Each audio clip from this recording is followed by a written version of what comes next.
Hello sir வணக்கம் sir, நாங்கள் Airtel ஆஃபீஸ்லேருந்து பேசுகிறோம் சார். சொல்லுதாயே. சார் நீங்கள் ஒரு மாதம் ரீசார்ஜ் பண்ணாமல் இருக்கீங்க. நீங்கள் ரீசார்ஜ் பண்ணலாம் ஒரு சிம்மு கட் ஆயிரும் சார்.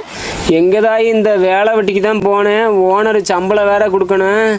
அது வேலை வெட்டிலாம் வாங்கிக்கிறாங்க. சம்பளம் கேட்டால் மட்டும் அவங்க கவட்டையில் சுளுக்கு பிடிச்சிக்க மாட்டேது தாயி. சார் நீங்கள் ரீசார்ஜ் மட்டும் பண்ணிக்கிங்க சார். ஏதான் தாயி இந்த அப்புறம் 1000 ரூபா காசெல்லாம் கூட வச்சுருந்தேன். அந்த சொந்தக்காரங்க வந்தாங்க, எல்லாம் கறி காயின்னு எல்லாம் தின்னழிச்சு விட்டு போயிட்டாங்க தாயி.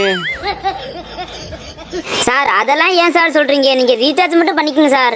எங்கதாயி இந்த அப்புறம் இந்த சின்னவனுக்கு வேற துணி எடுக்கணும். அப்புறம் இந்த எனக்கு வேற டவுசர்லாம் கிழிஞ்சு போச்சு.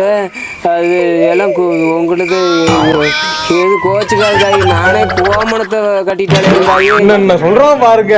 எனக்கு வேற இது இது டவுசர்லாம் வேற எடுக்கணும்.